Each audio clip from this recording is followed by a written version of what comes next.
Welcome, everybody. We all got it. It's being live streamed.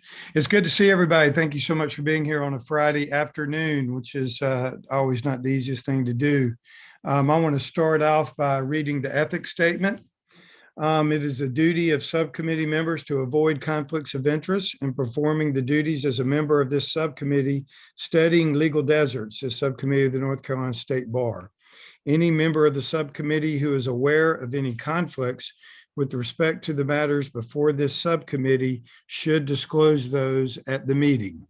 I know everybody knows what that means. And if at any point in time you need to disclose a conflict, please raise your hand by using the raise hand Zoom feature. Okay. I want to first recognize new subcommittee members that we really appreciate coming on, who are going to really help us a lot. We've got two new council members, Michael Lovejoy. There's Michael. Thank you, Michael, for being here. And Rebecca Pomeroy. Rebecca, are you here with us? But I don't think she made it today. Okay, so Rebecca's not here right now, but we're very thankful that you two will join. Also, as advisory members, we have new advisory member Jimbo Perry. Is Jimbo here?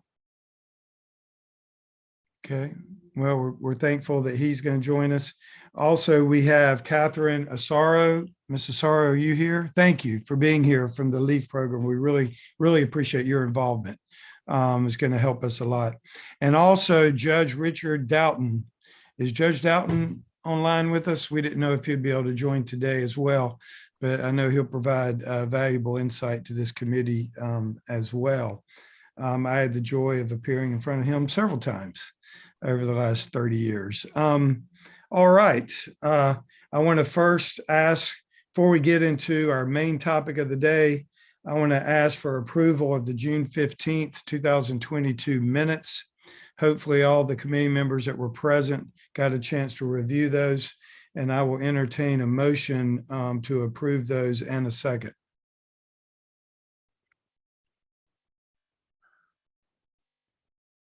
Don't speak up too quickly.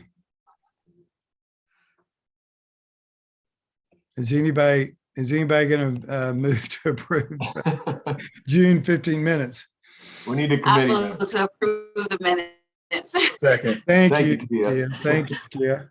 And we got a second. I move to Is that approve Daryl? the Yeah, minutes. I second. Well, you Thank said, you, you do it in a second. I was like, okay, we're waiting for you to say, take a vote. Oh, no, I was asking for a motion. I'm sorry. Okay. I was just calling for a motion in a second. Thank you for doing that. Okay. So is there any discussion about the minutes? Any proposed changes, additions, deletions? All in favor signify by, let's see, can we put a vote up? I think we can do a Just raise voice vote hand. on this or a raise hand. Do Yeah, a voice vote. Let's do a voice vote. I'll signify by saying, or raise your hand or saying aye. If you approve. Aye. Okay, all opposed. Aye. All opposed, like sign. Okay, it's unanimous. Those minutes are approved. Thank you. All right, I want to turn it over to Brian to give us an update as to the subcommittee status. And Brian and Savannah have been working very hard since the last meeting. So Brian, please update us on what's going on. Great, thank you, Alan. So just a couple of quick things. One, as our counselors know, I know we have a number of guests, and we're going to get to our guests here shortly.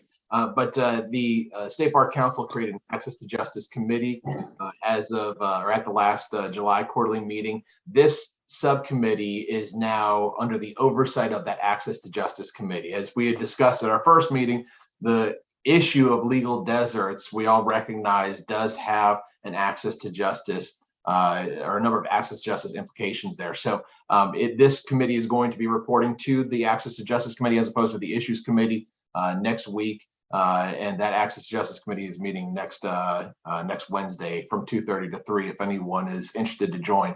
But the other thing that I wanted to update you all on is that since our last meeting, there have been a number of outside groups or individuals, entities that have expressed interest in this idea of legal deserts and really an appreciation for the State Bar taking this study on. I think we all recognize internally the importance of and the significance of this issue. But we've also just had the opportunity to talk with folks, including the Chief Justice of the Supreme Court, Paul Newby. He has expressed interest in this particular issue. And we had a chance to have a conversation with him and update him on our efforts.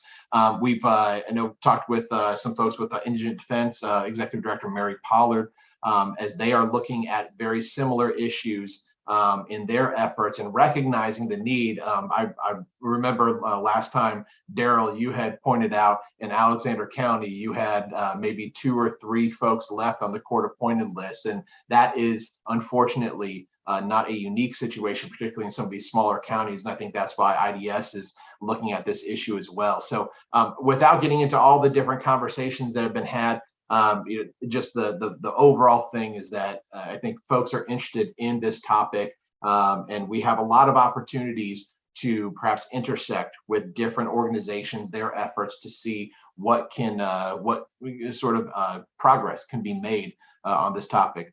Just as far as future meetings, we're going to have our State Bar quarterly meeting next week. Anticipate that we will find ourselves meeting over the next quarter. I've already talked with a member of the Office of Rural Health here in North Carolina, and she's excited to join us and kind of talk to us about their efforts in the medical field, as well as I know we've talked about some other efforts to kind of understand more about infrastructure, what is happening in the rural communities, what is possible, where things are going as far as overall statewide plans, because infrastructure, of course, is going to play some sort of role in consideration of services, getting people out to these communities and so forth. So just want to kind of give you all the heads up that this, I think, is a great topic, and I think the State Bar is doing a great job by looking at this topic and putting a lot of really good minds on it. So with that said, I don't know if anybody has any questions before we move on to the next part of our meeting, but I'll be happy to answer anything that anybody has. Any questions before we move to the next topic? Of course, that topic that we're going to move into, our last meeting, we had a lot of discussion about going directly to the source, and that is our law schools, to try to try to discover why students are shying away from our smaller communities and so forth as far as beginning their careers. And I'm going to turn it over to Brian to explain the info he and Savannah have requested of these law schools and kind of what kind of response you've received. Thanks, Brian. That's great. Thanks, Alan. I promise you're not going to hear from me the whole time. I'm going to stop talking soon.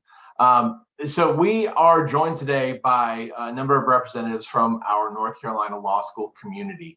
And I think before we even get into the bulk of the presentation, I'd like to just go ahead and recognize these folks and ask you to unmute and just introduce yourself. Tell us what school you're from, what's your position there. Maybe, if there's anything else that you want to throw in there, any fun little tidbits about you, we'd love to hear it. So I'll go ahead and start off with Francie Scott from Wake Forest. Well, I just answered one of the aspects of what I asked you to introduce yourself. But you gave away my fun tidbit. Yeah, hi everyone. I'm Francie Scott. I'm the Assistant Dean for Career and Professional Development at Wake Forest Law School in Winston-Salem. Also a proud graduate of Wake Forest Law. So thanks for having me. Thank you. Bruce Elvin. Hi, thank you, Brian. Happy to be here. My name is Bruce Elvin. I'm Associate Dean at Duke Law School. This is my 20th year here, and look forward to hearing and learning. I admit I haven't been to most of the places where all of the members live, so yeah, thank you. Great, thank you. Kelly Smith. Hi, everybody. I am Kelly Smith. I am the Associate Dean for External Affairs at UNC's Law School. I've actually invited my colleague, Sean, as well, so I'm going to turn it over to him. But I am, is interesting, relevant to our conversation today. I am from Chapel Hill. I went to undergrad in Chapel Hill and law school in Chapel Hill, and now I work in Chapel Hill. So I'm probably, but I'm old. I'm almost 50 years old. So I'm not relevant to like our current students, but I'm someone who didn't get very far in life in terms of geography. But I will ask my colleague Sean to introduce himself. Thank you. Sean. Yeah, hi, Sean McKenna. I'm the Director of Employer Outreach here at the law school. I am not from North Carolina. I grew up in upstate New York, land of the cold and snow. I got my law degree in DC, where I practiced for 6 years before moving down to North Carolina in 2008. So happy to be here. Great, thank you. And I know we met April before, but April, who serves on this subcommittee, is our representative from Campbell. April, to the extent that you want to kind of add a little bit about the context for your offer of information today, do you want to kind of reintroduce yourself to the committee so we're all on the same page? Yeah, absolutely. Good afternoon, everyone. It's so wonderful to see some very great old friends and friendly faces that I haven't seen in a while in person. So I'm just like Brian said, I'm here at Campbell. I serve as the Assistant Dean of Career and Professional Development. I'm about at my year anniversary being here. And before that, I had the distinct honor and pleasure of being with Kelly and Sean at UNC for about 5.5 years. So I'm just excited to be here and to be part of this conversation. Great, thank you. All right, so like I think April, you just used the word of the day, conversation. The idea for this meeting was that we would be able to get these representatives from our law school communities here to talk to us about what they're seeing in their students, both in terms of statistical or just data-driven sort of analysis. What sort of trends are you all seeing for your graduates? Where are they employed? Things of that nature. But then also anecdotally, just what are you hearing around the school? What are some experiences over the past couple of years? Have you seen people expressing interest in going to small communities or not? Everybody wants to go to a big community, and why? So the idea, of course, just to broaden our understanding of the situation, because we all recognize that these legal deserts exist. Based on that last meeting, we took a look at it. We're looking at 48 of our 100 counties qualify as a legal desert, that being a county that has a ratio of less than one lawyer for every 1,000 residents. And I know I actually did a part of, I guess I should have included this in the status update, but NC Central asked me to come on and participate in their Legal Eagle podcast this past quarter to talk about legal deserts and understand that issue and kind of the surprise. It's like nobody's surprised to hear that, yes, there's more of a shift towards these larger cities, but the extent of it, I think, is a bit shocking. That we're looking at such deserts right now for legal services. So what I had done and Savannah had done, and I have to also recognize Cameron Lee is going to be helping us out. He's on the call, also in the Office of Counsel, and Cameron's going to be helping us over the course of this subcommittee. But we basically reached out to these law schools. And I'll just quickly say we did reach out to Elon and Central. They unfortunately could not attend. I think Central has a pretty big like a CLE or a technology thing going on, some festival going on today. So they just weren't able to attend. But we reached out to the different law schools and we really wanted to get some general information about their students. All right. And so we asked stuff like, what have you heard from your students about their desired employment locations after graduation? Are they interested in small communities or not? And perhaps why or why not, based on those conversations that you have with these students. Anybody that's coming from a small community, entering law school, do they have an interest in going back home, or are they all looking to move on to the big city, move on to somewhere else?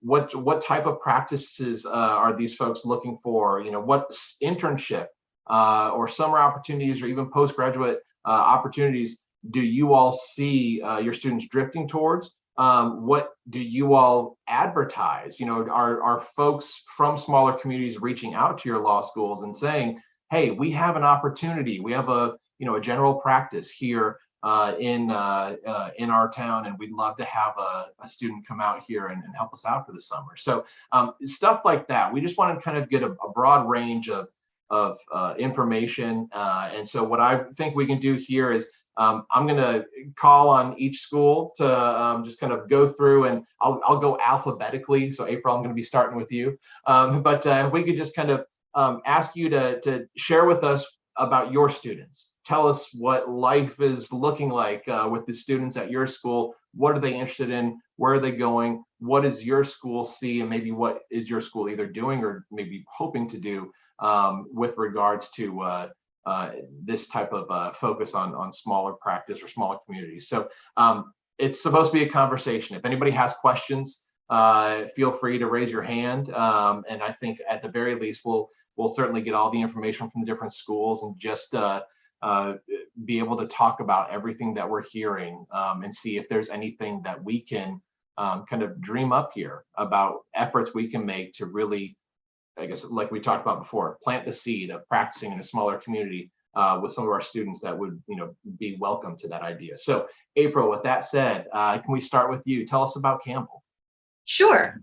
Again, thank you so much for this invitation. And I went back and did about as much as I could, about 3 class years worth of digging for some data points that hopefully I'll be interesting to hear from the other schools, if it's comparable or if we're unique just being in downtown Raleigh and with the students that come here. So for admissions over the last 3 class years, so 21, 2020, and 2019. I apologize if my eyes go to the other screen, so I don't mean to be rude and not be looking at people. So for the class of 2021, out of the class of 206 that were admitted, 50% of them were from what we, I guess, called rural. And Brian, I went by your definition. I went for anything that was under 50,000, as even though to me, it still seems big because like Morrisville's rural, even though it's like right abuts against Wake, about Raleigh and Cary and Apex. But 50% of those students in the class of 21 who were admitted came from a rural community. In 2020, 59% of the admitted class came in from rural communities, and in 2019, 46% came from a rural community, and also in North Carolina and then out of state. And then on the flip side, when they graduated in 2021, 23% of our students went to rural communities. In 2020, 25% of our students went to rural communities. And in 2019, 23% went to rural communities. So I guess that's, maybe it's not surprising that less students, so almost half of those, like 50-ish% did not return necessarily to a rural setting, but only half of them did. And then as far as, the types of, jobs that our students are going to, I mean, not surprising, maybe most of our students are staying here in North Carolina. In the class of 21, it was 79% stayed in North Carolina. 2020, it was 76. In 2019, it was 81%. And most of our students are actually going to law firms of 1 to 10. So, that's also, somewhat interesting because those also seem to be the firms that could possibly also be in more rural communities opposed to in the bigger cities. And then the next second highest percentage of employer or government, which of course is state, municipal, local, DA, PD offices. And then for internships, we don't have a lot of data before my tenure. So we just started collecting more data from the students who want to self-report and what we can find on LinkedIn. But as of right now, so for the class of 2024, in the summer of 2022, out of 75 people reporting that we know of, 16% of them went to a rural community for their internship. For the summer of 2023, so this upcoming summer, what we've been able to collect so far, of 92 people telling us so far that they've gotten summer jobs, 20% of them are going to go to rural communities. And then for this graduating class, the class of 2023, during their last summer, summer 2022, out of 117 of them that self-reported to us, 18% of them went to rural communities for their summer positions. So, it's not large. And I think that, and I know this is actually something that we even, batted around when I was at UNC with Kelly and Sean, we are hoping to do just a lot more educating of our students of what it's like to be in a small town practice, or just not necessarily be practicing in Charlotte or Raleigh or even Wilmington. We'd love to have, we're trying to think about when would be the best time of the year to bring a panel of alums who are practicing, whether it's civil or criminal, but not in these, big markets. And, we have an alum, Brian King, who has a law practice that's kind of west, like Marion, North Carolina and west, where he has several offices like in the mountain towns. And he wants to come back and almost do like a, just like a dog and pony show about, look, I live on Lake Lore. This is what I get to do, practicing in the mountains. And, with the resources that I have this wonderful life. I'm the attorney in Marion. Anyone who needs a lawyer comes to me. And, I get that, real sense of being part of my community. And anywhere now that I have these law offices, that's the law firm of the community. And so there's a lot of, there could be a lot of benefit depending upon what maybe the student's personality is, and, and if they're entrepreneurial and really want to, maybe go and put their feet in the water of owning their own practice or going into a small town practice, that there's still a lot of benefit that you can gain, in addition to the fact that it's not going to cost as much, in addition to the fact that just the sense of community would probably be different. But we had another law firm that came to us through OCI, that they're all now on the coast, like on the Outer Banks, and they're growing. And so they really want to know how they can get before our students to get people to go to Dare County. So, we're hoping, again, to try to do these types of conversations with students, because I just don't think they know. I mean, they see Charlotte, they see Raleigh, and especially for Campbell, as I would guess, also for UNC being so close to Raleigh, it's, when they were in Bowie's Creek, it probably was a different conversation about where the students went. But now that we're in downtown Raleigh, and it's, for these 21, 22, 23-year-olds, like they're so excited to be here and get access to all the things, it is a harder sell, even just in offhanded conversations, or even just getting to know the 1Ls now, to ask them where they want to go. And they almost all of them want to stay in the Triangle, because this is, they're young, they're single, and this is where they want to be. And I've had a handful of students say they came from a small town. Like I met with a student today, he's from Salisbury, he wants to go back to Salisbury. That's where he's from, that's where his wife's family's from. So I don't think it's every single student, but I think being in downtown Raleigh is great, obviously, but then it's giving the students a taste of something that it's going to be it's a challenge to then ask them to go to Pembroke or Ahoskie or Greene County, when most of them don't even know that North Carolina has 100 counties. So I do think education is part of it, and getting hopefully really great voices to come to the law school, to not just sell them a bill of goods, but just tell them about what it's like to be a practitioner in these communities, in addition to the need, in addition to the fact that, there is just such this, I think, maybe dire might be a little extreme, but there is such a profound need in our smaller communities and counties that, that on top of what somebody, especially as a young lawyer, could get professionally, hopefully a lot of it is just letting them know that the opportunity is there. But and as far as what we get, we definitely get opportunities from all over the state, whether it's, law firms or, government offices. We've gotten within the last couple of months some local GAs calling us saying, I can't hire anybody. Like, nobody wants to come to Cabarrus County. Nobody wants to come to X County. What do I have to do to get people to apply? And, does nobody want to work anymore? And, trying to talk to these elected officials to say, sir, it's not, I don't think that that's your challenge. I think that there's might be other things that we're more than happy to help get the word out, and, and get market it in a way that's attractive to young students. So I think that there's, but I can't imagine that the other law schools don't have similar challenges, especially when we're working with students whom, for the most part, are young, and they just, they want all the things, and they want the fancy things, and, I'm not necessarily I don't blame them. I mean, I think it would be hard if you were 23, to move somewhere where you didn't know anybody, to a town that maybe not only do you not have a community, friends and family, but then also, there's just maybe not a lot of young people, or even if it's diversity is probably an issue too. There's not a lot of people that look like you. And you just don't even have that initial connection. But, I do like the idea of seeing some of those programs that are already in motion in other states that involve law schools, because I think it really is it's almost like this inoculation and a simulation at the beginning of getting them just used to the problem and the challenge when they just first walk in the door, and then hopefully having constant conversations with them over 2.5 years to really open their eyes to what a special opportunity it could be if they were open to it. And I will stop talking now.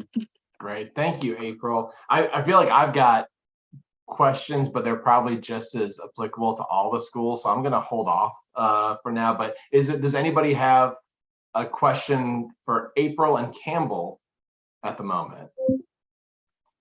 Feel free to just unmute yourself if you have anything.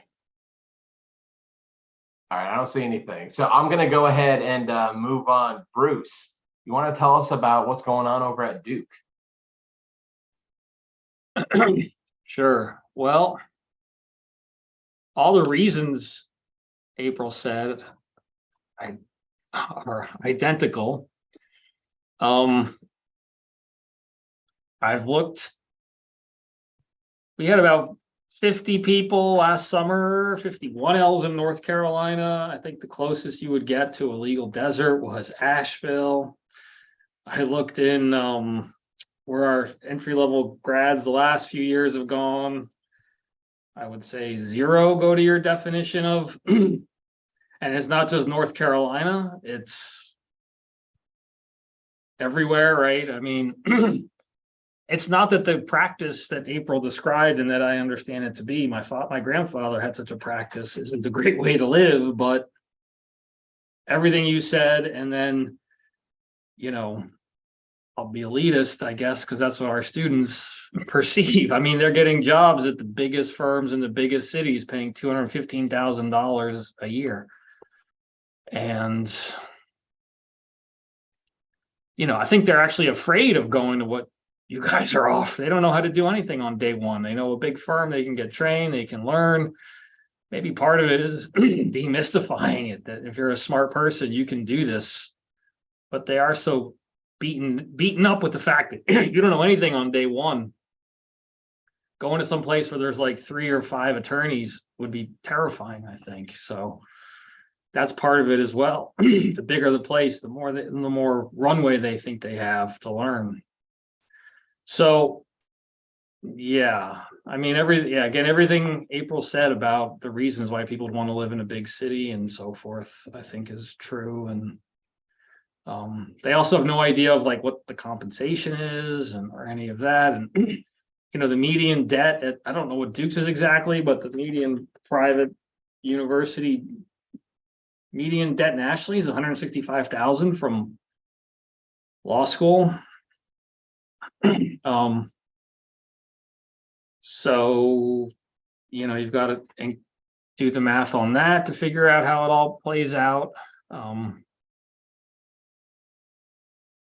Yeah, but educating, again, as April said, I think that would be a great way to go. I guess I would say one thing too is to separate, while structurally maybe the need is like small firms and access to justice. Those are very different. And I get the appointed lawyers list and all that, but first they're going to appeal to different people. Access to justice is one group of people, at least law students, and sort of building a practice and creating an opportunity in a life, an entrepreneur is another type of person.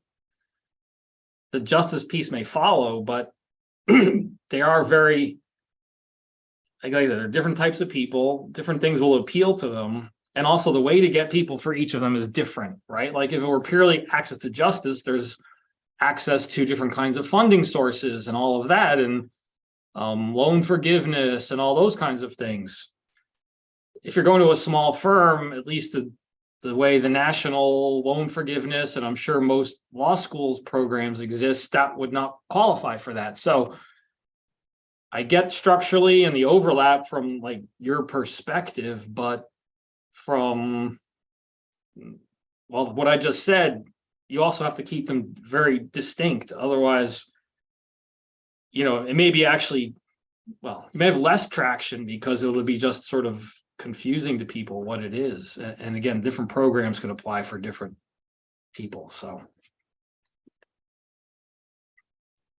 That's great. Thank you, Bruce. I do have a question for Duke students. And I know every school is graduating students with large amounts of debt. And I know, most schools, you're going to have a lot of folks that go into those public service positions where they could be eligible for loan forgiveness. And maybe this is going to be a question. I didn't ask you all this in advance, so I apologize. It just kind of occurred to me here. But like, do you know how often your students actually go into public service positions with the intention? Maybe it's with the intention, or maybe it's just it just happens to be something that is qualified for loan forgiveness, and that's their way of alleviating, or at least the plan. I mean, everybody who goes into public interest or government, anything not private sector, is doing it with that intention. Absolutely. We just a few months within the last month, we had the first graduates do it because the program is now 10 years old. So, but everybody does it. If you read the articles, the problem is not the graduate's intention. The graduate, can they file the right paperwork and all that. But yeah, so I mean, to be honest, I find it hard to conceive that somebody would work for the same amount in a job where they would not get it or would get it, when that amount is, I don't know, what most 50, 60, 40, I think is what DAs may make. So, that was one of the things I was thinking. Can there be some kind of state type of fund for, I don't know how that would work, but that's a huge issue.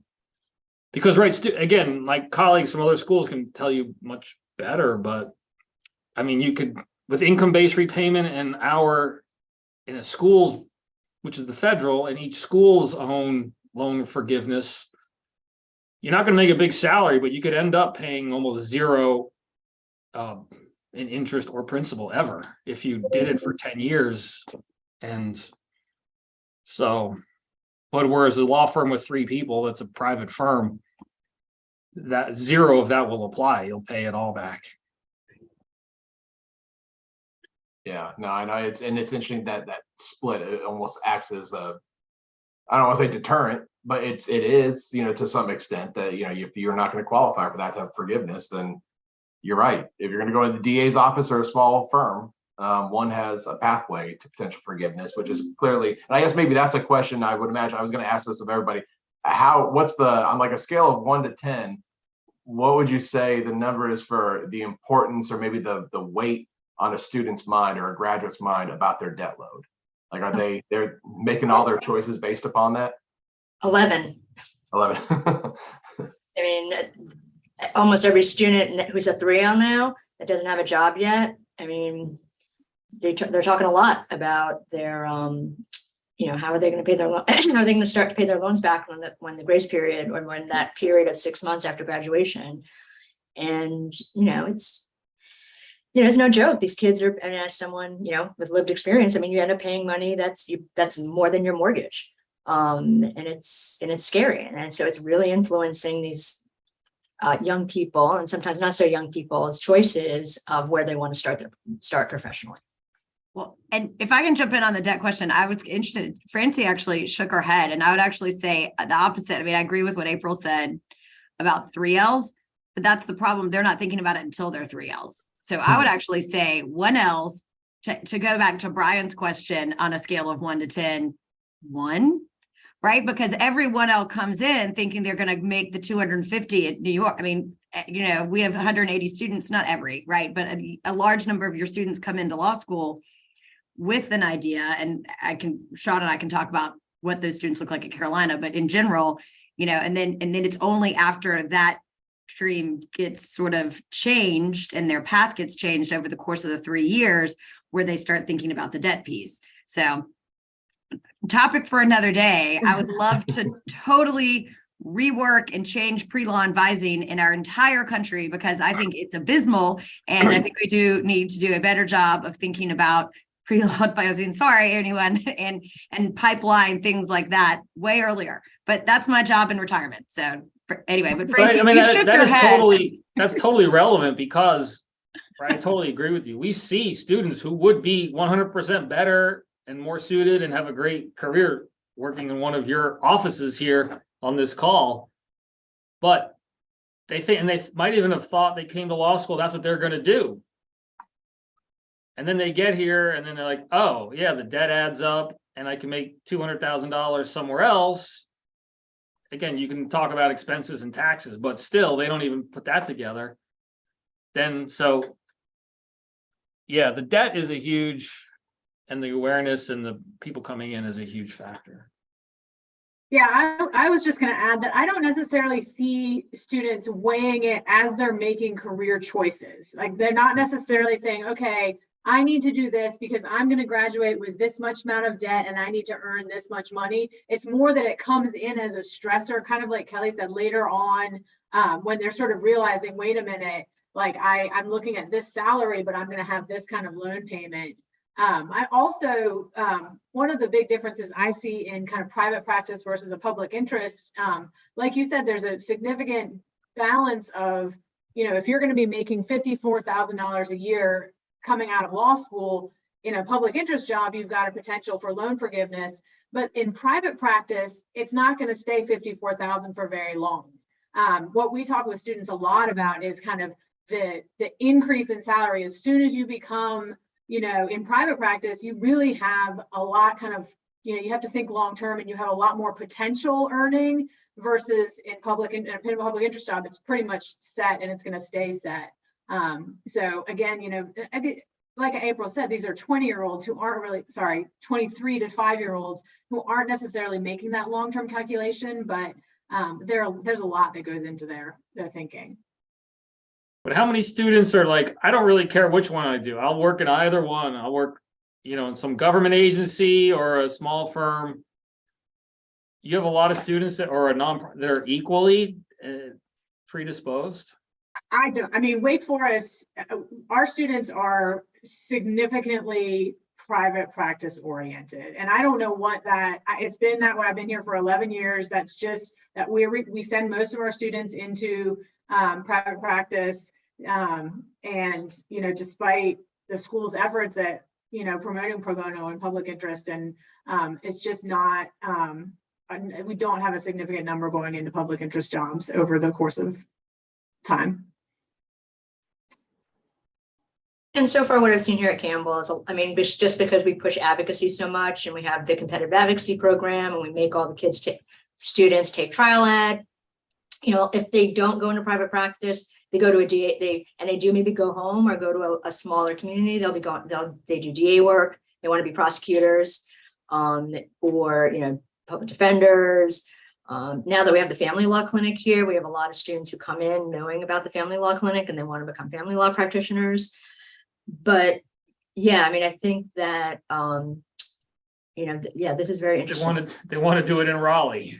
Right, but they want to do it in Raleigh. Right, exactly. We're caring. I mean, we have this, yeah, we have the same thing, though, so it's not as big as that, but students, you know, all the clinic, I mean, all the schools, right? Tons of local community stuff. It's not that they don't want to work with small or people in need or in the community, but it's all locally based. I mean, I know, like, you can work with Legal Aid of North Carolina over the summer, and at least I think if you want to get a job in a small community, you know, just tell them and you'll get it. If you want to get a position in Raleigh or Durham, you might not get it. You know, it's like, and it'll be paid in one of the small towns because they have these, at least that's what I see. All right, that's great. Thank you, guys. I think just for moving our conversation along, I'm going to look to Kelly and Sean. Why don't you tell us about UNC and your student life over there? I'll start and then pass it to Sean. I mean, we have, just to say, I've I've worked on and off at UNC starting in 05 to present with a 6-year or a 5-year, anyway, jaunt back into the private sector in Big Law in Raleigh. So again, not helpful, but at my time here, this has been a topic of conversation from 2005 on. I mean, it was a conversation when I graduated from this law school in 2002, when no one, anyway, it's been a topic, but I think it has been exacerbated for all these other reasons that we're talking about. In terms of where our students come from, I think most people would be a little surprised, and this is a change in demographics at Carolina that maybe people might not know. In this year's 1L class, it's 54.5% North Carolinians, 45.5% non-residents, right? I mean, we're pretty close to now 50-50. That is a recent change. We were more in that 60-40 range. Unlike, just to dispel myths, the law school does not have sort of the statutory quotas that our undergraduate institution here has. We are not required by the state or to have a certain percentage of students come from North Carolina. We have trended in that 60, sometimes even more 65, even 70% residents. And that's just because more residents in prior years chose to matriculate, right? Because there's our in-state tuition is half of what our out-of-state tuition is. And so, but as through different efforts and through different things that are happening, we are now seeing a larger, influx of non-residents.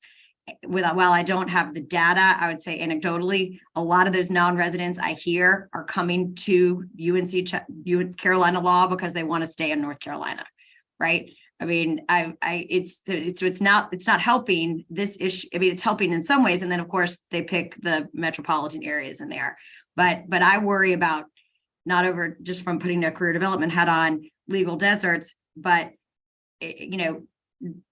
as we all think about in our career development worlds, even though North Carolina is growing, right, there are not going to be enough of these legal jobs that our students maybe say they want to support. Even if all of our law schools kept everybody in North Carolina, I mean, the legal market's not going to contain them all. Like, we're actually also actively trying to convince our students to look outside of North Carolina because they want to be here.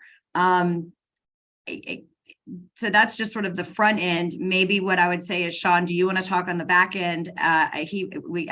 We have some hard data, although I would just say again, anecdotally, handful or less of our students, generously 10 or less in any given year, would go to the definition of to a rural community.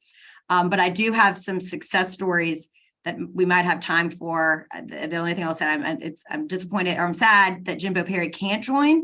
We have a recent success story of maybe a 2020 grad, 2019 grad who did join Jimbo's firm. And I think that, again, my idea would be to sort of take those two of them on the road to sort of showcase what that looked like. And again, from what I hear from both Jimbo and the student Evan, or the alum Evan, all the wonderful things about that and this mentoring relationship that he's been able to have. The other person that I would just encourage y'all to talk to who's had some success, albeit not all the time because I have to hear about it because he's a family friend, is Badur, Parker, and Hines in Goldsboro. We actually did have a couple of students go there this summer through some real pushing to go to Goldsboro. But anyway, those are two names of folks that I do encourage you that have had some recent successes. Sean, are you still there? Where did you go? Yeah, I'm here. Okay. I'm here. So, Brian, it's one thing so what Kelly was saying about almost 50-50 incoming students.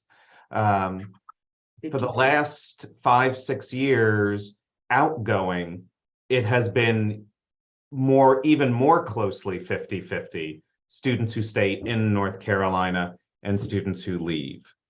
I looked at I don't think it matters where you come from. I don't think it matters where you spend your summers.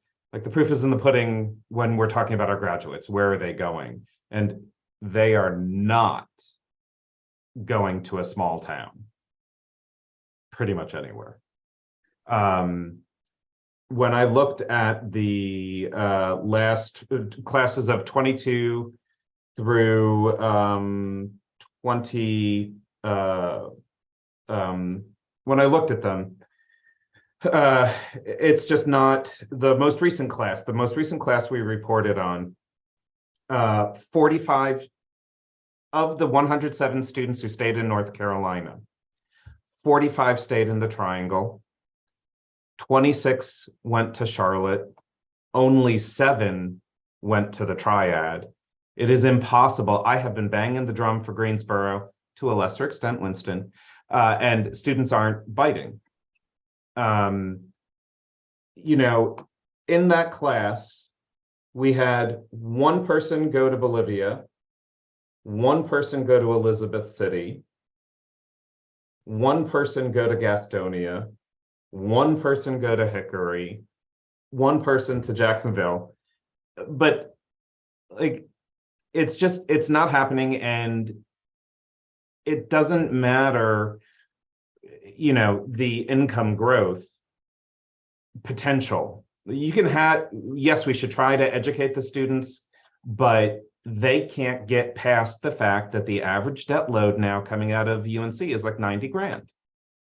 The total cost of attendance now for an in-state student is, I think, $50,000 when you take into account in-state tuition and the cost of living. So as much as I agree with Bruce, it would be great if there were some fund for rural practice. In reality, the fund is the members of the North Carolina State Bar lobbying the legislature to actually up the assistance for UNC and CCU. That, if you can lower the tuition burden. No. I don't. We're not going to stop. We're not lowering tuition. Well, I'm just saying it's not going to happen. That's, well, Sean then and I didn't plan that. I don't know how to I think if show the Sean, students the that only the way value is there. I do think I'll say 2 things real quick, and then maybe that UNC will concede our time. Although we're happy to answer questions, I think where the opportunities are, if there is going to be something legislatively, which again, when I got put in touch with you, it's because I had lunch with Alice, and then we started dreaming. And as Brian knows, my husband works in rural public health, and so I was sort of starting to put that hat, you know, how is healthcare addressing these issues, and so I know that Brian and the state bar folks are in touch with some folks who are doing that work on the public health side and looking at infrastructure there. But I do think if there could be something, I mean, this is, again, since I've been thinking about this since 2005, along the lines of, you know, we used to have the North Carolina Teaching Fellows where you would go and teach in a rural community, and then, you know, in exchange for tuition forgiveness or loan forgiveness, and it was a state. I mean, that's where obviously something could happen, and state bar may be the ones to be in a position to advocate for that. And I think the law schools could probably lend our support, although we're not really able to like lobby. The other thing I just want to put out there before I forget is really thinking about technology and how we address this issue. And that isn't something that, if clearly I work at a law school, I'm a lawyer by trade, I don't know anything about technology. However, this whole idea of April, you said it, entrepreneurial, right? Like we do have a grad, a guy who started this thing. This is horrible, I think, in a lot of ways. So I'm not saying I'm advocating for this, but where does this fit in? He has this iTicket platform, right? So I guess you could argue that he's putting small town lawyers out of business, but on the flip side, he has a network, and there's an app and things like that if you get a speeding ticket in any county or where he has his folks, you go to this thing, and then he's based here in Chapel Hill, but his firm, you know, contracts out with, I don't even know, again, I don't know the business structure, but to a lawyer in whatever county who's going to handle that ticket. And my sense is that it's working for both sides, and somebody's making some money because iTicket is all over. They advertise in the Dean Smith Center. It's on buses here in Chapel Hill. So but he's using an app that allows the lawyers in the smaller communities to then access actually a client base, which quite frankly are Carolina students who get caught speeding all over the state. So thinking about technology and ways to figure out how to tap into things might be something cool, is all I wanted to say before I forgot it. And then sorry to shut you off, Sean, we're not tuition ain't never going that way. It's only going that way. Sorry. But you also have to address, I don't think students, there may be a shift in the student and what they think. I know when I graduated from law school, I would have been terrified to go work with somebody and take over their practice and then be a solo practitioner. Maybe firms that have 3 or 4 partners stand a better chance at it. But when we get calls from solo practitioners across the state, I just don't know that there's this belief in the student that that's something that they can do.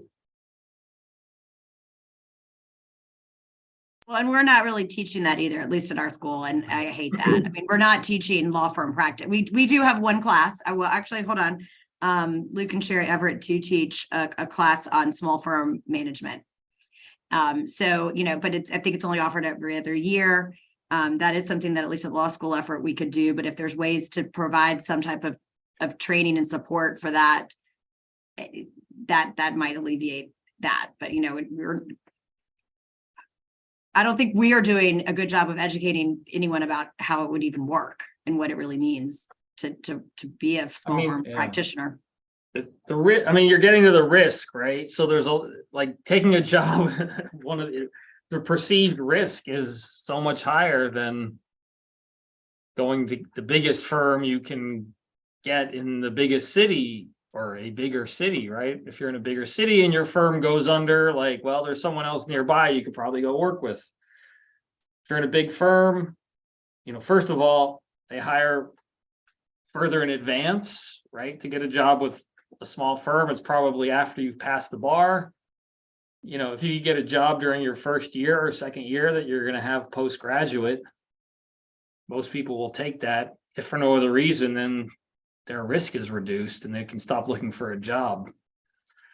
So there's a lot of risk factors that make it harder as well. Ironically, you may not think of yourselves as risk takers, but relative to today's students, in many respects, you are.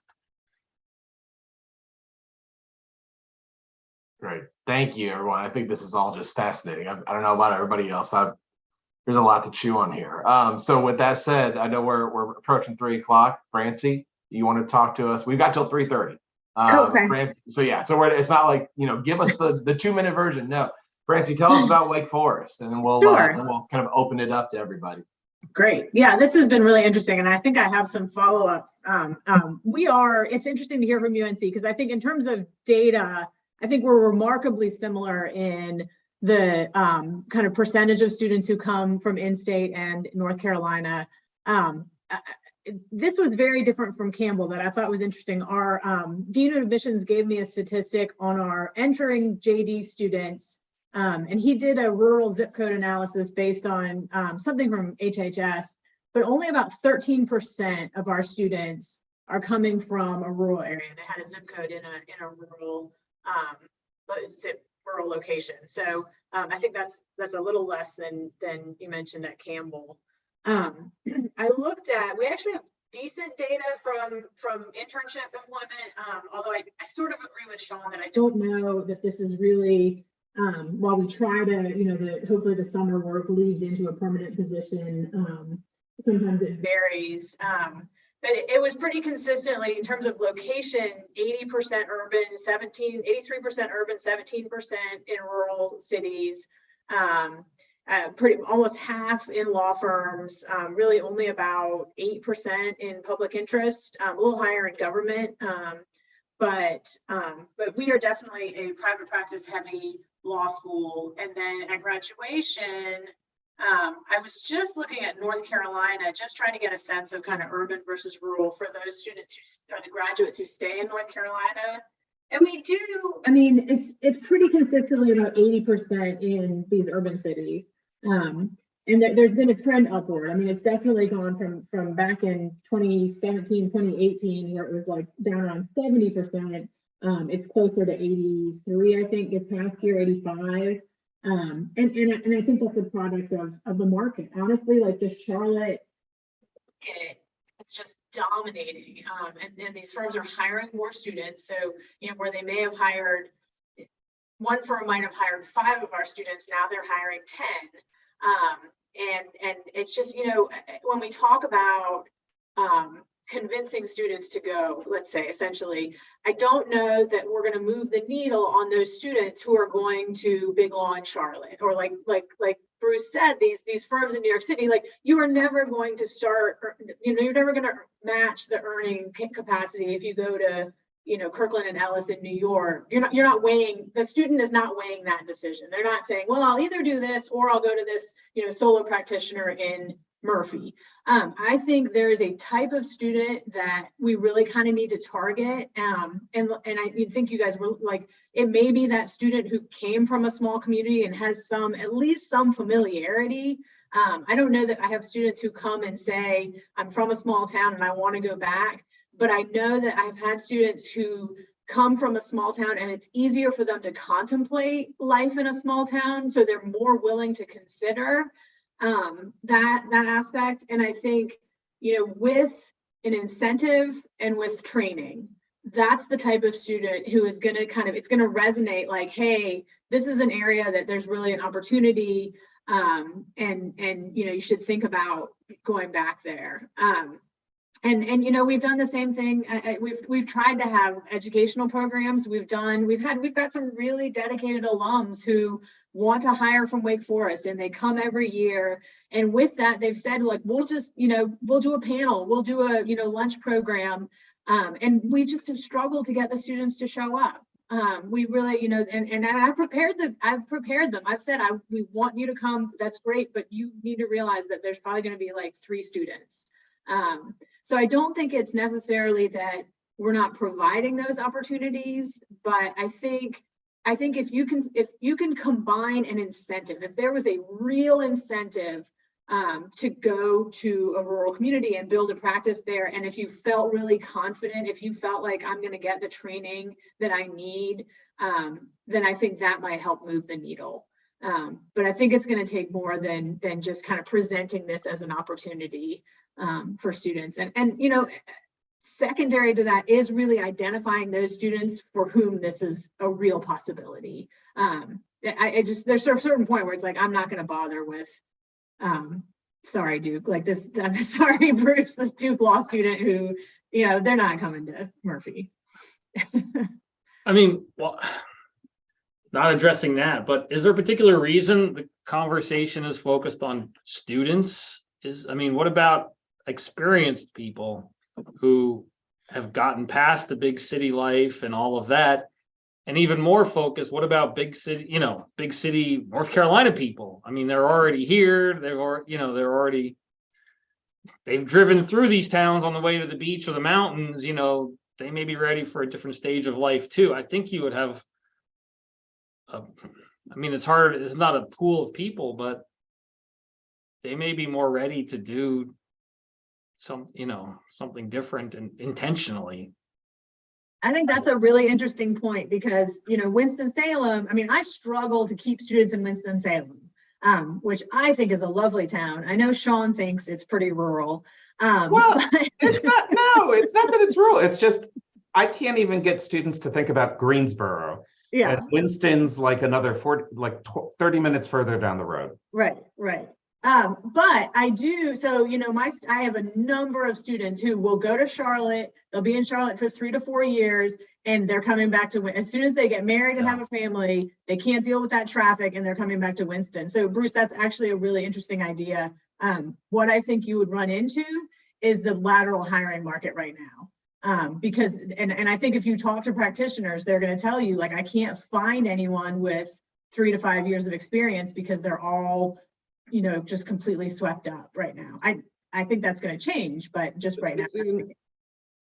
Even beyond the small firm, even the small town desert, Francie, when you're talking about the lateral market, there's a firm in Charlotte right now, 10 attorneys, that's advertising they want to hire a 3L, like 0 applications.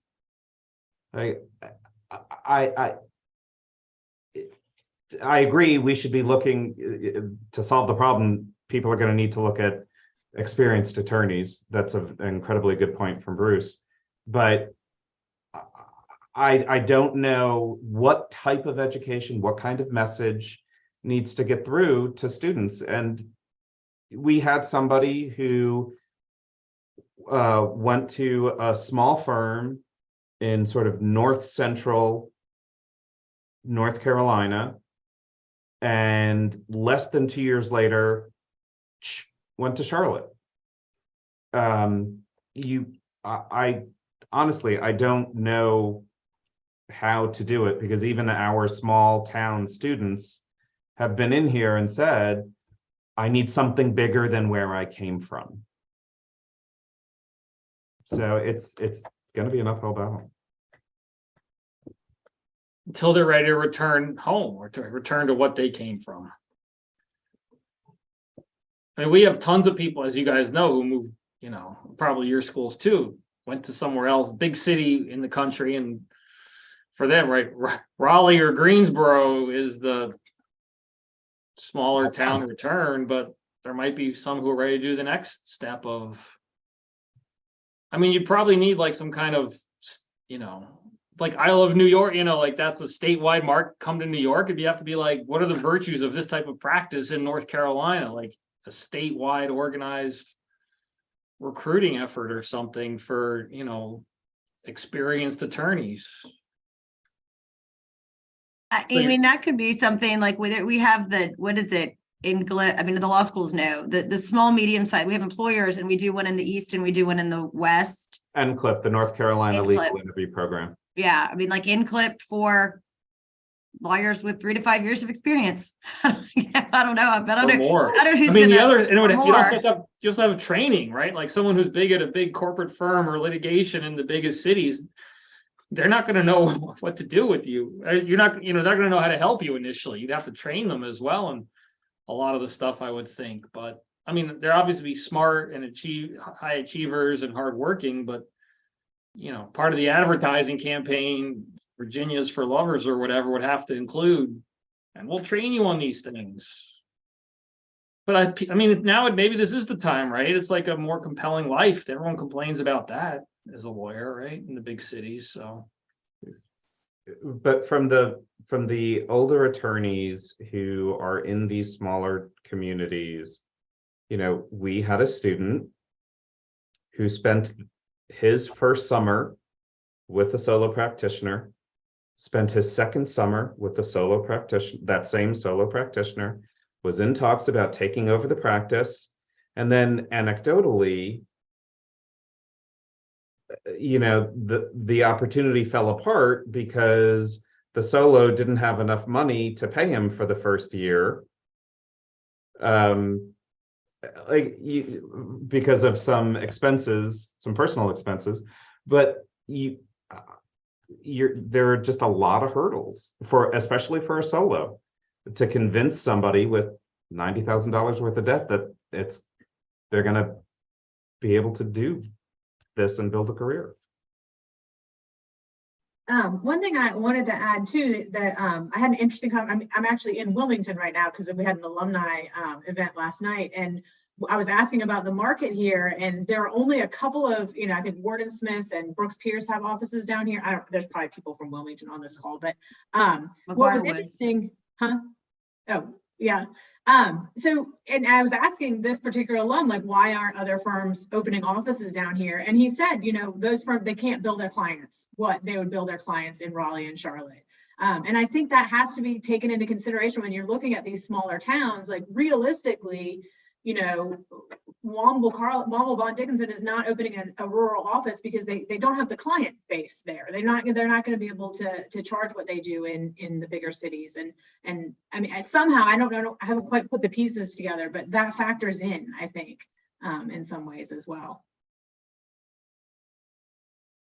All right, this is all great. I think there's just a lot of stuff that's a lot of stuff to chew on. And one of the things that you said, Francie, that I know it was kind of built off of, I think, something that Kelly had said and April had said, as far as just kind of bringing this idea to students. I know, Francie, you said that you can't even get students to show up.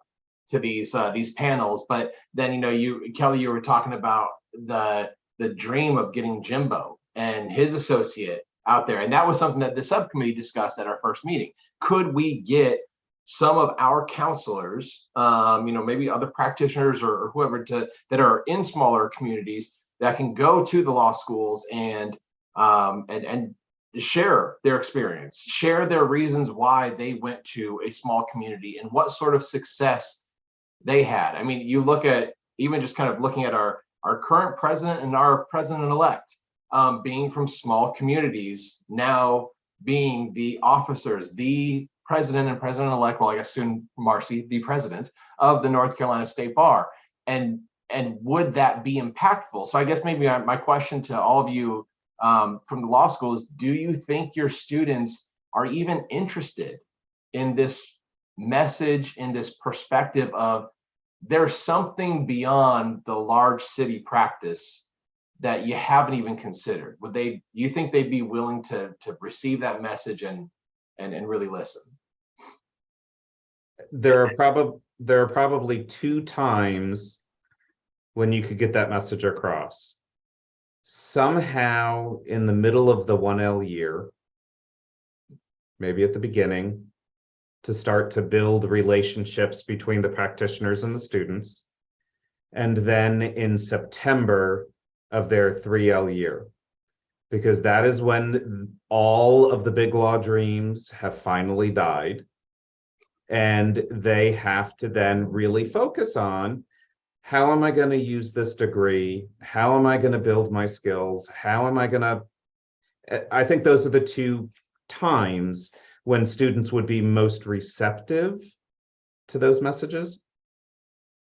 But like Francie said too, and I agree with that, particularly the 3L thing. And again, our students are probably all over-programmed. I mean, they just are. We had the North Carolina Advocates for Justice, all of whom are in small practice. We had a panel of 4 of them, all from the Triangle, of course, right? That's the other thing, right? When panels come up, the folks that are right here are the ones that come in, and that's where our students have externships. I mean, that could be an idea, right? Because our students can drive, but with technology, could there be opportunities for don't get me started on our externship program right this quite second. It's fabulous, but they don't place in private firms, which I think could be different. But for some schools that could you get school credit for doing externships in rural private firms? So they're getting credit for it. They're getting the experience. They're seeing how it's how you run a firm, and who knows, maybe falling in love with that community. And if there could be a component of some virtual and some in person, again, going back to my technology comment earlier, that could be something. But yeah, I mean, we had 20 students, not even 20 students come to the not even, I counted, it was 12 students. And it's because they have so much to do, and they perceive that they have too much to do, that it's not worth spending an hour listening to these 4 amazing lawyers that were coming to talk about their practice and how they got into it and why it's meaningful to them. But we can try. I thought started before we did this call, I thought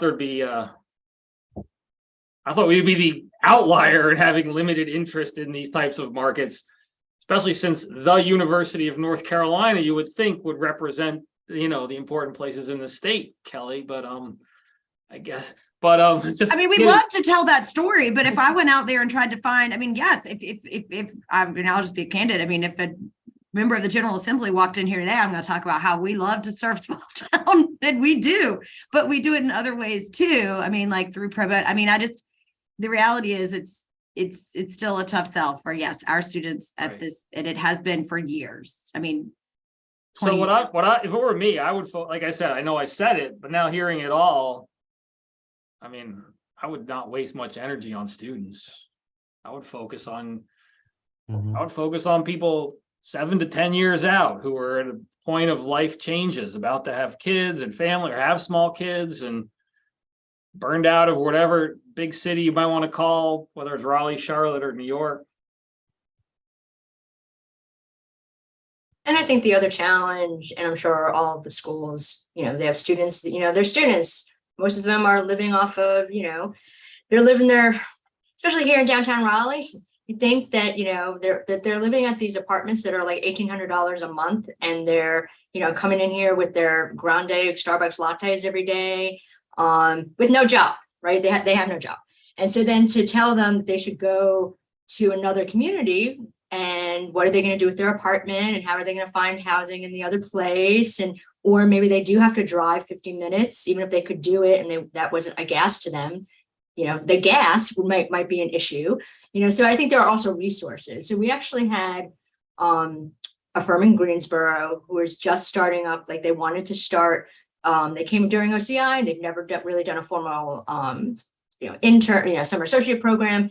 And they asked us the questions of like, well, what's the average salary or, hourly rate we pay students, and how do you deal with, helping, do employers help them get housing, and do they ever help them connect with other types of resources to make this more of a palpable, and this is Greensboro, this wasn't like, Forest City. So I think that it's, so we gave a nice healthy number of the hourly rate, and then said, yes, if you can't, like, obviously housing is a big issue, but also like, if you could offer parking, so a student didn't have to pay $20 a day to park, that might be nice, or, gas, mileage reimbursement. So there are things that might make it more palpable for students, but I think there are definitely some students who are also just, they don't know what to do for 3 months with their apartment here. They're paying, again, $1,800 a month for. Brian, I don't want to interrupt.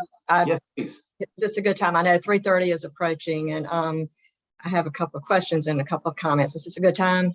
Yes, absolutely. Let's open it up. All right. I thank you, first of all of you from the different schools for coming today, and it's just been very enlightening. I've taken all kinds of notes today. So I question for each of you, in your admission process, do you look at where the student is from? Do you look at whether they're rural, or, is that even something that's even considered in your admission process? We know it, but it's not necessarily a factor. You mean like, would it be a factor? And so I guess I probably, and I talk too much, but one of the issues that we're going to come up against in terms of collaborating, and I was thinking about this when I had that first lunch with Alice, right? I think all the law schools want to help be and provide data, anecdotes, all the stuff we're doing now.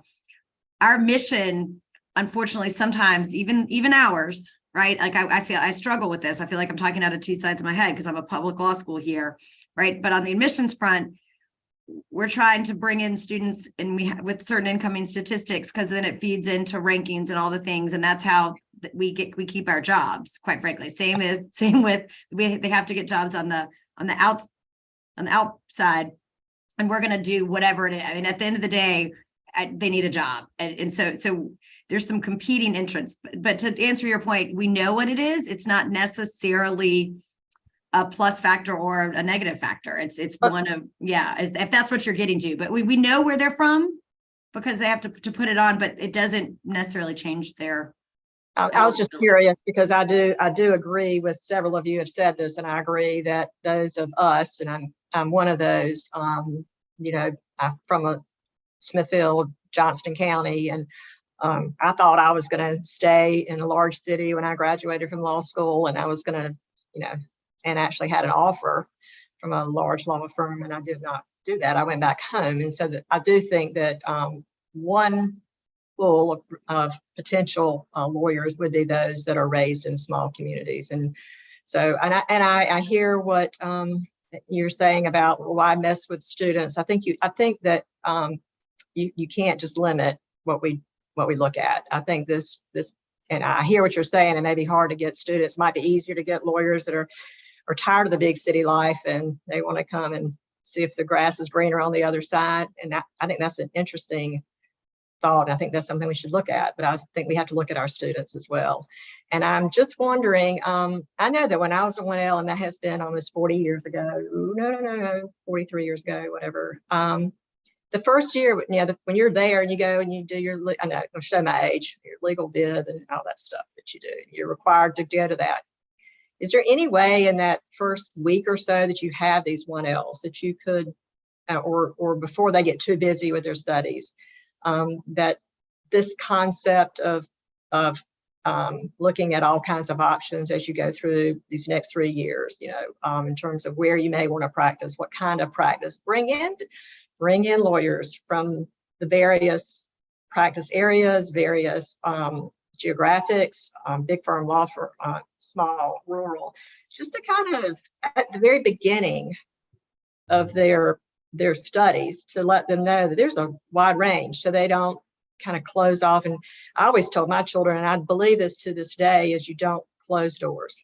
You keep your doors open, you keep your options open. You don't say, I'm never going to do this, because as soon as you say that, that's exactly what you're going to do. So I don't know. I heard somebody say, catching them on the early end was important, to give them some thoughts about that.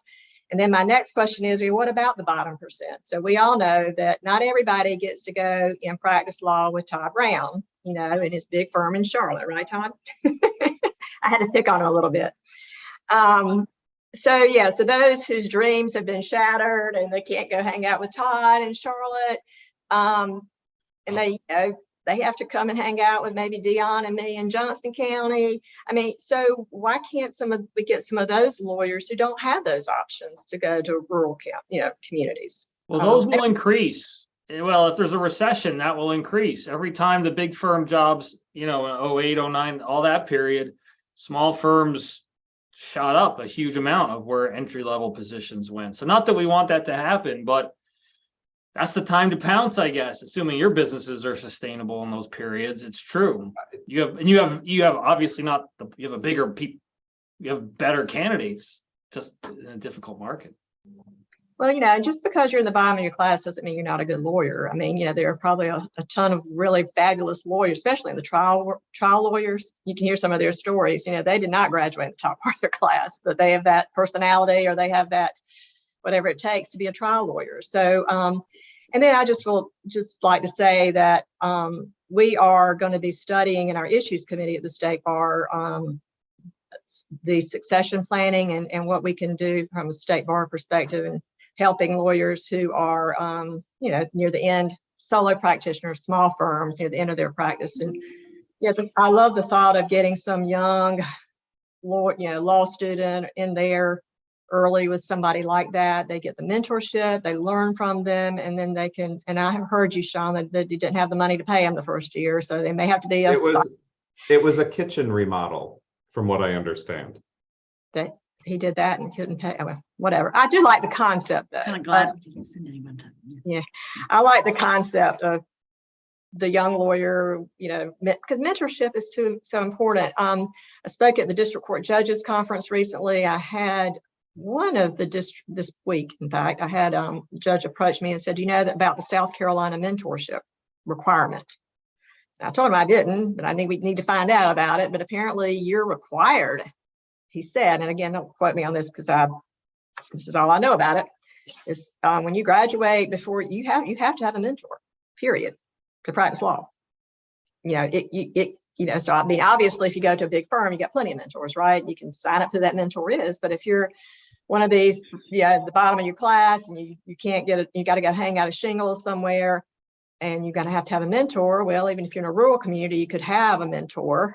It could be a lawyer from a different firm. But I thought that was an interesting concept. I hadn't heard of that before. But it's just a lot of information to absorb. Some of it not surprising that I heard today. Some I've learned. But I don't want to keep talking. Others may have other questions. But thank you. Well, Marcy, to piggyback on something you just said about, I know all of our law schools during that peak week of orientation or a week and a half, it's busy. So I don't know necessarily if that's a time that, it's not to say it's impossible, but I do think that this idea of getting them early, and with the ABA, right now kind of coming out with all of these new accreditation rules, and, one of them being, we as law school professionals, faculty, I think staff have to really be incorporating professional identity, and these students creating their professional identity as part of their journey in law school.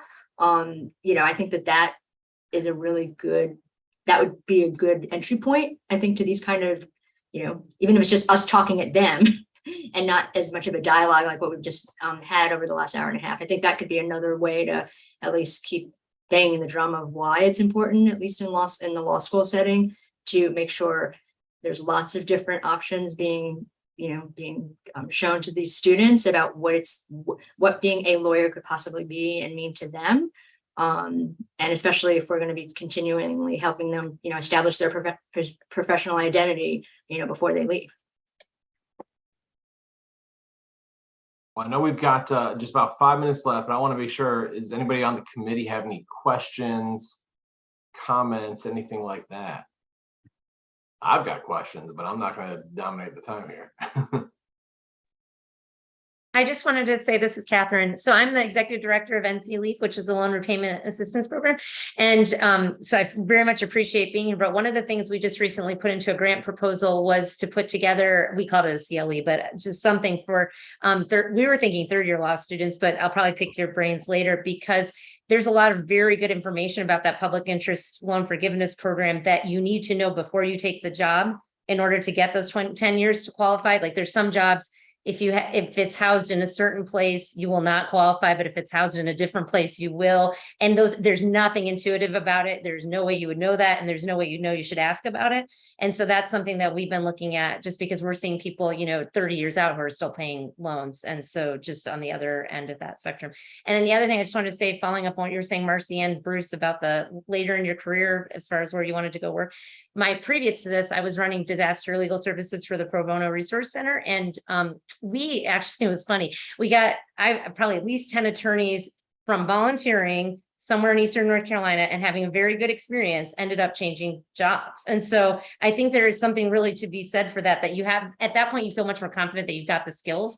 And, and once you start explaining you're a transactional attorney, and actually that's a skill set that is about conveying information to a decision maker, insert whatever decision maker that is. When you start getting confident that you know how to do that, and teaching people that they are, I just think you guys have really hit on something like that with that, because there's a confidence you get just with a few years of practice that you do not have when you're leaving law, about the world, about what you're doing, about your finances, everything. And so I think that that's just a smart thing to talk about, Brian, later on. It's just an interesting thing I hadn't thought about.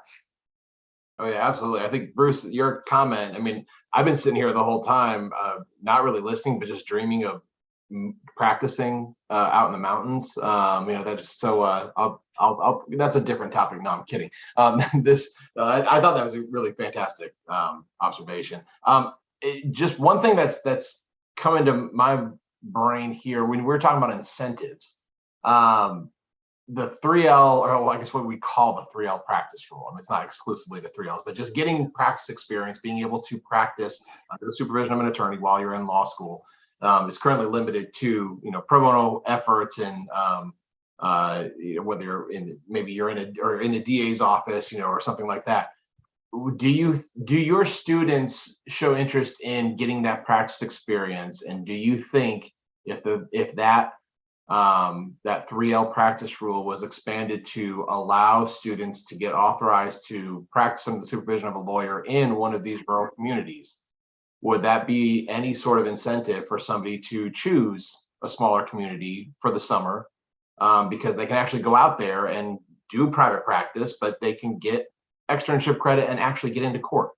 I don't know. I mean, it's kind of a harebrained idea right now, but I'm just curious what you all think in the law schools. Are your students interested in getting that actual practice experience? So one issue with the summers is that, and April kind of pointed this out, but the externship credit, if they're going to get course credit, then they have to pay tuition. Right. So my students in the summers aren't necessarily going to want, to pay additional money in order to go out and practice. I think you might be onto something with regard to, like, maybe during the year, if they can work for a solo practitioner or, a 2-attorney firm in a rural area and get that license so they can actually appear in court, I think you might be making inroads onto that kind of training side, like onto the part where they're concerned, like, I can't go out and do this because I'm not well trained enough. And if they have the opportunity to do that in law school, that helps. I really think that the challenge in law school is really kind of location, and like April said, that it's really hard as a law student to go live somewhere else when you have an apartment that you paid rent for. It's just financially, it's just a challenge. So all of those factors are still going to be there. I think planting the seed in law school is great, especially, you can do it virtually. You don't have to drive in. You can have panels. If 3 people show up, like maybe that's fine. I think the risk thing that we're talking about, what percentage of UNC or Wake grads have jobs at graduation typically? 84 for this last class, Right. 84% for us. So But that was the guessing highest we've had. I'm guessing that to work at a small firm in a legal desert, you're not going to get the job until you're past the bar, and some point well after that, potentially, when you have a need. If that is true, close to 0 students who could have had a job before graduation would forego that in the hopes of getting something in a smaller place down the road. So that's another big risk issue. So their risk calculus changes significantly. So planting the seed in school, maybe you get a few people, but that's where I think that incentive piece comes in, where if there's some kind of larger, like state-based or bar-based incentive where you're not sort of taking a flyer like, I think I'm just going to move to Manio and see if anything opens up. Like nobody's going to do that. But if they know, like, this is a 2-year fellowship essentially, where I know I'm going to get funded, or I know I'm going to have enough money to pay my rent, then they're more likely to take that. right. That's a great point. There are some programs in other states that do provide for stipends. We'd have to figure out how all that works, but of course, State Bar doesn't have the money to do that. People that have the power of the purse strings have to take care of that. But that is how I think a lot of the states fund these summer internships, and also like the Teach America, where if you go into this area for a certain period of time, then you're going to get paid this amount of money and your tuition forgiveness. So those sad, but I guess a lot of things that work require money. But that's My last thing. Oh, no, Alan. Oh, I'm sorry, Kelly, go ahead. If everybody's okay to go a little bit over, I apologize we want to be cognizant of everyone's time. Go ahead, Kelly, I please. just was saying to Marcy's about students that might not be in the top of the class, students that might be more in the bottom of the class. I mean, I think there's an opportunity there for a 3L type externship. So again, not summer school with tuition that Francie said, but if there's a way to do it, and that would where students were going into that community and doing the work with the practice, with the mentorship, I think that's an opportunity. And I want to echo what Catherine said about the Pro Bono Resource Center. I think one of the things that we do with our Pro Bono program here is exposing, I mean, that's very intentional, that we will take trips of our students into rural areas over alternate, like fall, spring, and winter breaks, to expose them to that. I mean, does it always yield them falling in love with the work and going into that? But it is part of the intention of when we are doing that. So if you could have practicing attorneys doing pro bono that's meaningful, and again, I don't know, that could be a cool thing, and I've seen it sort of happen. All right, thank you. Brian, do we need to bring this, I guess, to a wrap up for today? Yeah, I think so. I can't thank all of you enough for coming and spending your valuable time here with us from the law schools. I have learned so much, and just by way of a little comment, is somewhat despairing. There's certain factors we're not going to be able to change, such as the student debt that students are leaving law school with. When I went to law school in the dark ages, graduated in 91, I was able to pay my tuition with my wait job in downtown Chapel Hill. I mean, that's the difference. I had the option of going to a small community because I didn't have student debt, with a little help from my parents as well, and living expenses, which were a lot less then as well. The one thing that I would ask, just very briefly, this seems like I'm wondering if there's a generational difference. I chose to come to small community because I could get practical experience immediately through the court appointed list, criminal defense work. I knew I was going to get in the courtroom immediately. What I heard from some of you is that your students are terrified of that aspect of getting in the courtroom early. I hope that's not the case, but is that really? Is that some kind of, I don't know. People from my law school class at Chapel Hill seem to be dying to get out there and get in courtrooms and start honing our craft a little bit. They want the experience, absolutely. They just don't want their livelihood to depend on their first experience doing it.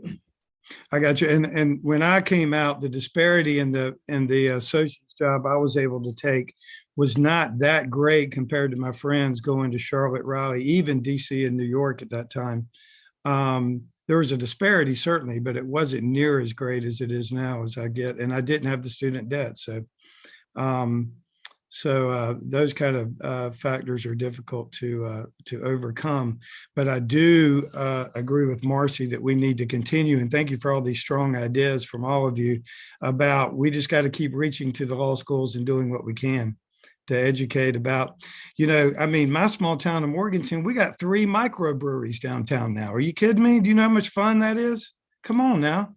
And you can be in a trout stream in 15 minutes. Okay. But anyway, it's a great lifestyle, but I appreciate all of you so much coming and talking to us. And it's going to generate so much more conversation. And I think some really concrete ideas about just trying to, maybe if we can get those 10 to 15 students from these fantastic law schools that we have here in our state to consider coming to the smaller communities, it'll be worth it, But I also, Bruce, thank you. That's a great idea. We need to think about those practitioners been out a few years who maybe are looking for something new, the more of the small town lifestyle. I think that should close us up, Brian. Thank you for giving us 5 extra minutes of your time today. Does anybody else have any, or Brian, do you have a closing comment, or do you want to talk about the next time that we'll meet? Yeah, I was just going to say we'll probably start polling for availability after the October quarterly meeting, see if there's a chance for us to meet maybe towards the end of November, early December. I know that the time period between the October and January meetings are full of holidays and lots of other plans, and oftentimes it's difficult to find something. But we're gonna try to put something together. So just keep an eye out on your emails after the October meeting. And for any of you from our law schools, if you want to join us in any of those meetings, these are open meetings, and we would love to have you back and continue to be involved as we continue these discussions. Just thank you so much for your time, and very insightful. At this time, I move that we be adjourned. And thank you for your time. Everybody have a great weekend. Come to the mountains. Yep.